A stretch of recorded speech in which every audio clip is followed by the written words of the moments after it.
Seorang mahasiswa berprestasi dari Universitas Sriwijaya. Seorang mahasiswa meninggal dunia usai meminum kopi. Salah satu teman mereka yang berada di lokasi kejadian mencurigai bahwa polisi mencurigai salah seorang mahasiswa berinisial OR telah meracuni korban saat pergi bersama. Ada indikasi bahwa kasus ini ada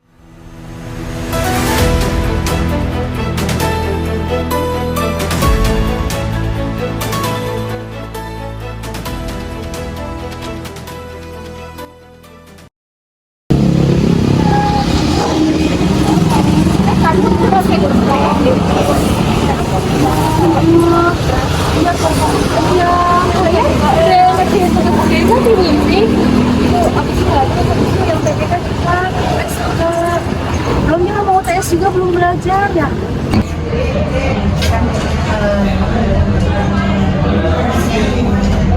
Kalian udah beres belum sih kerjaan tugasnya? Jadi begini, ada yang enggak? Ada ini kalau apa sih? Gue mau bantu dong. Mau terima lagi. Apa nih? Banyak nggak kira-kira? Dulu sih sebenarnya kayak ada bentuk gitu artinya. Ya, ada seperti ini kan ya? Bagus. Jadi apa? Sudah selesai.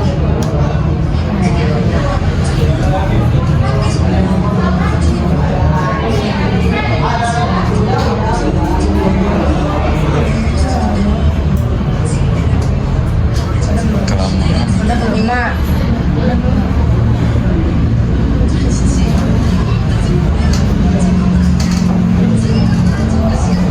Udah, kita mau ke kamar dulu ya. Izin kamar dulu ya.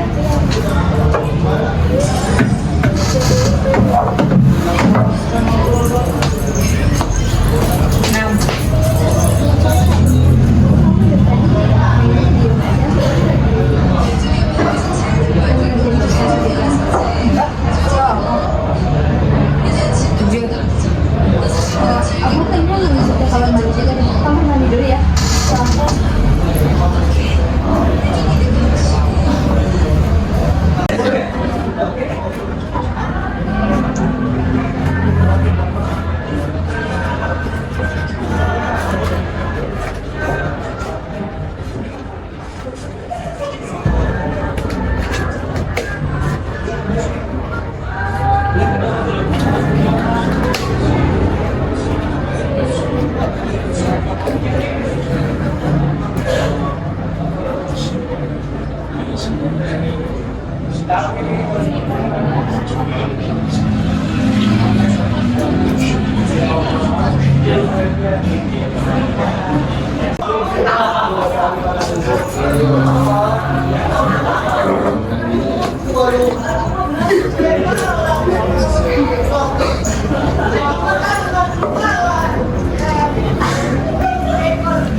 Udah sampai situ aja sih. Udah capek gue mikirnya, udah masih banyak tugas lain, jadi udah sampai situ aja deh. Ya, masalah nilai udah nanti aja.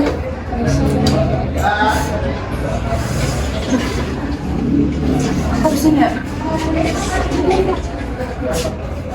Nggak tahu, nggak enak badannya kayak sakit aja. Tadi aku pulang dulu.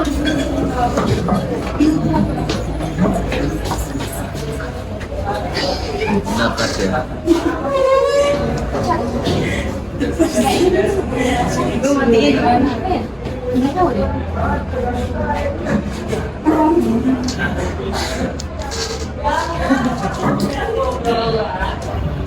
Dia harus siapa yang bilang tadi? Kamu ya, teman kamu.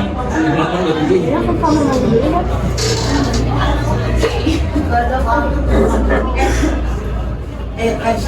Kamu kesini.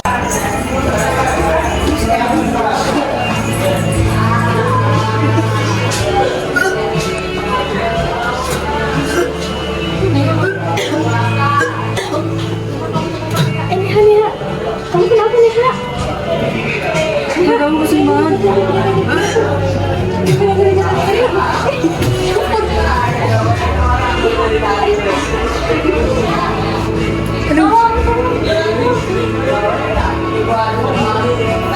Halo, selamat sore. Saya Saskia Anissa Shakira dan rekan saya Zulfa Cantika. Di sini kami akan mewawancarai 3 narasumber yang merupakan teman dekat dari korban. untuk pertanyaan yang pertama. Menurut kakak bagaimana pertemanan antara Ocha dengan pelaku? Apakah mereka berteman dekat atau hanya kenal saja? Dari yang biasa saya lihat di kampus sih, mereka udah kayak teman dekat banget gitu ya, dari makan bareng, sholat bareng, bahkan kalau ada tugas kelompok pun mereka nggak bisa dipisahin dan bisa sama-sama bagus gitu. Tapi lebih bagus Neha kalau untuk presentasinya, lebih lancar ngomongnya gitulah. Mungkin karena Neha itu sering ikut lomba di luar gitu ya, sering menang juga, jadi lebih terlatih. Dari yang kalau ketahui ini, sejak kapan pelaku dan korban sudah berteman dekat? Kalau dari yang saya tahu sih ya, mereka tuh temenan udah dari kecil. Terus dari SD sampai SMP tuh selalu bareng gitu. Cuman pas mereka SMA sempat terpisah. Terus sekarang pas kuliah tuh mereka bareng lagi kayak gitu. Oke, selanjutnya, apakah ada melihat bahwa pelaku ini memiliki kesalahan terhadap korban? Kalau marah sih kayaknya enggak ya, soalnya mereka ada main aja.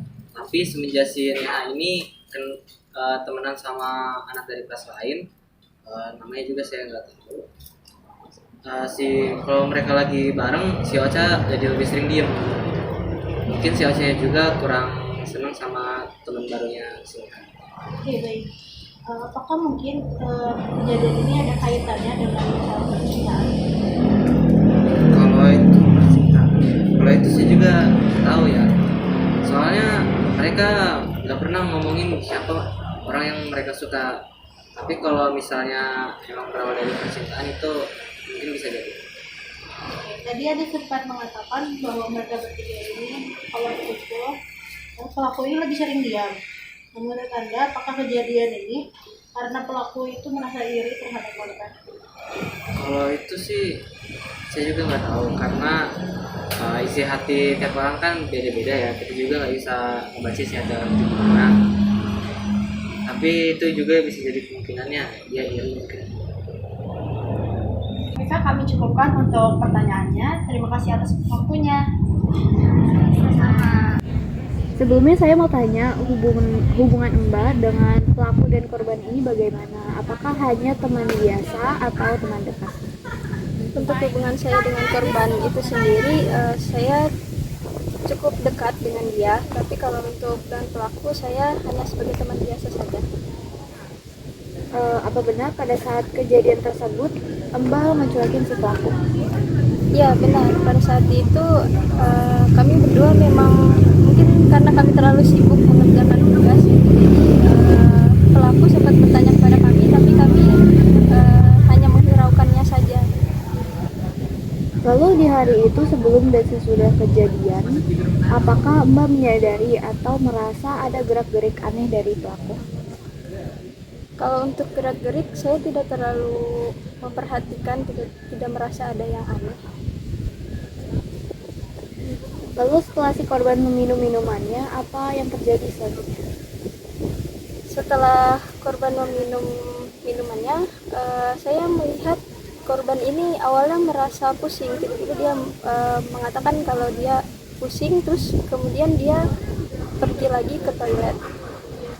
Kemudian karena korban tidak balik-balik, korban ini terlalu lama di toilet, saya merasa khawatir dengan dia. Terus kemudian saya akhirnya menyusul ke toilet. Namun sebelum saya pergi ke toilet juga, saya sempat bertanya juga kepada pelaku karena saya merasa khawatir. Saya juga bertanya apa si pelaku ini merasa khawatir tidak dengan temannya gitu kan. Nah kemudian karena jawaban dia seperti tidak terlalu peduli, akhirnya saya langsung pergi saja menyusul ke toilet. Nah sesampainya saya di toilet, ternyata korban ini mual-mual dan kemudian dia terjatuh, dan di situ saya panik dan kemudian saya berteriak untuk minta tolong. Kalau menurut Mbak sendiri, apa motif dari pelaku sehingga berani melakukan hal tersebut? Apakah ada konflik di antara pelaku dan korban? Sebenarnya kalau untuk konflik saya tidak terlalu memahami ya bagaimana antara korban dengan pelaku, karena sebelumnya korban juga tidak terlalu banyak cerita tentang masa lalunya dengan saya. Berarti si korban ini nggak pernah cerita gitu ya tentang hubungannya dengan pelaku? Tidak. Baik, terima kasih atas penjelasannya Mbak. Ya, jadi saat kejadian itu mereka bertiga aktivitasnya lagi ngapain? Lagi makan saja kah atau sedang melakukan aktivitas lain? Kalau yang kita lihat berjalan ya, kan kita lagi nugas di kafe itu. Nah, kita tuh lihat di depan kita ada 3 orang nih, yang 2 pakai kerudung, yang 1 nggak pakai kerudung. Nah, yang 2 pakai kerudung ini tuh lagi nugas, dan yang satunya nggak pakai kerudung tuh lagi sibuk sendiri kayak lagi main HP aja gitu di penglihatan kita betulnya. Dan juga yang 2 pakai kerudung ini sama yang nggak pakai kerudung ini kayak dicurigain gitu yang nggak pakai kerudung. Oh, berarti pelakunya itu saat kejadian kayak bisa dipercaya sama teman-temannya? Iya. Lalu setelah itu Mbak melihat sesuatu yang mencurigakan atau tidak? Apakah ada sesuatu yang aneh selepas dari kejadian tersebut? Ada sih pas 2 orang yang pakai kerudung ini ke kamar mandi, terus yang nggak pakai kerudung ini kayak meneteskan sesuatu di minuman, salah satu minuman itu.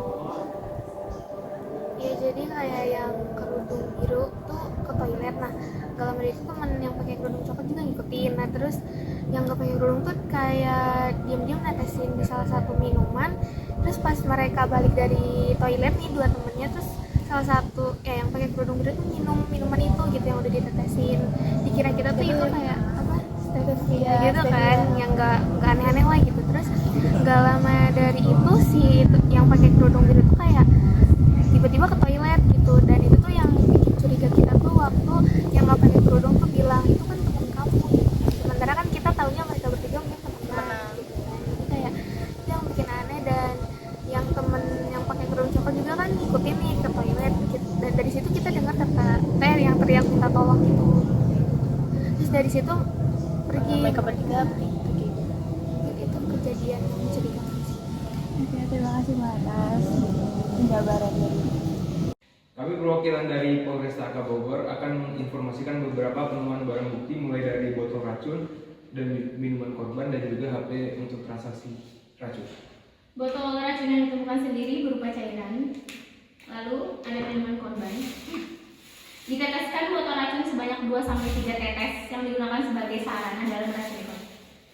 Kemudian ditemukan juga handphone dari pelaku yang digunakan untuk pembelian sebagai transaksi racun dan juga sebagai sarana komunikasi untuk pembunuhan berencana ini. Apakah ada pertanyaan dari wartawan? Untuk racun yang digunakan mengandung bahan apa?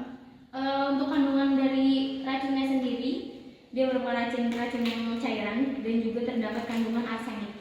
Jadi arsenik sendiri sebenarnya bisa mematikan korban secara perlahan. Baik, untuk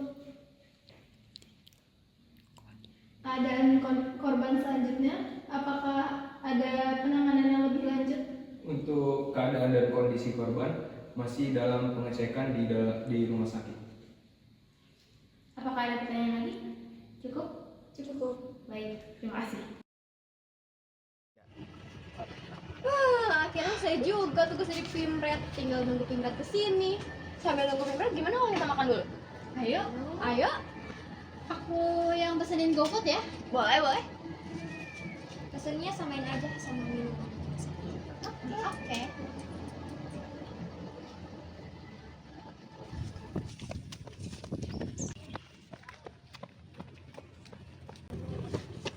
Ada berita baru nih. Berita apaan? Padahal baru mau istirahat. Rifa, udah jangan GoFood dulu. Ada tugas lagi. Tugas lagi. Baru juga matiin laptop. Kita bagus nih. Coba lihat berkasnya.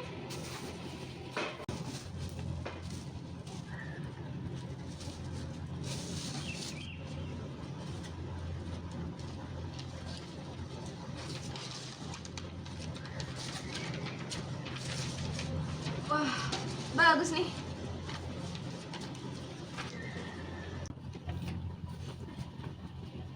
Langsung ketik aja yuk. Yuk.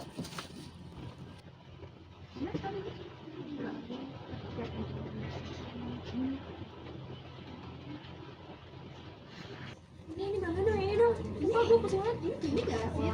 Gini-giniin terus beres. Kayak gitu dong. Oh, boleh. Ini teksnya harus selesai. Siapa yang mau nge-print? Aku aja yang ke depan. Sini aku temenin. Kirim filenya aja ya. Oke.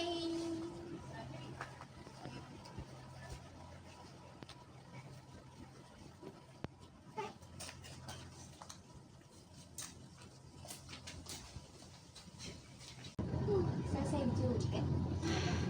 Istirahat dulu yuk. Yuk. Minum dulu gak sih kayak ini capek banget Gila. Tinggal nunggu Riva sama Aisyah doang nih. Betul. Mana ya mereka? Lama banget.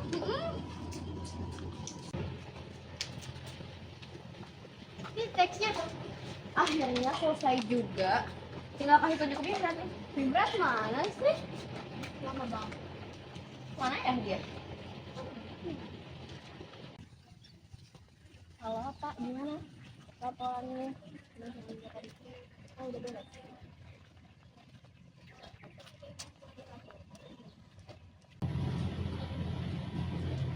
Pas banget. Ya betul. Oh my god. Akhirnya. Selamat sore. Sore, Bu. Gimana laporan yang saya minta kemarin beritanya? Aman, Bu. Terus sekarang pas banget kita baru aja nyelesain berita baru. Iya, berita baru. Ada apa? Kita reguler.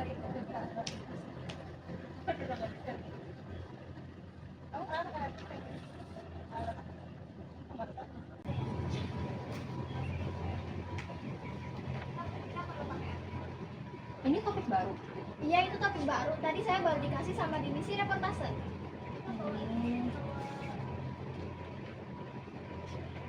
Bagus sih. Saya terbitkan ya. Saya segerakan.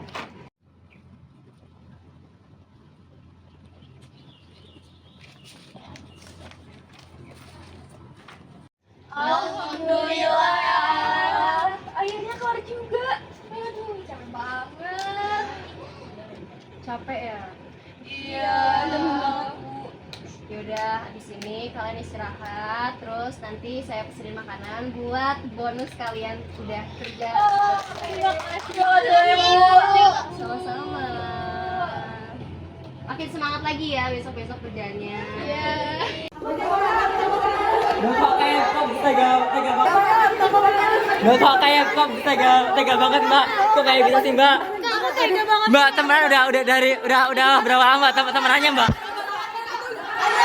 Mbak pakai racunnya apa Mbak? Mbak, waduh Mbak kok berani banget sih Mbak? Mbak ya ampun Mbak.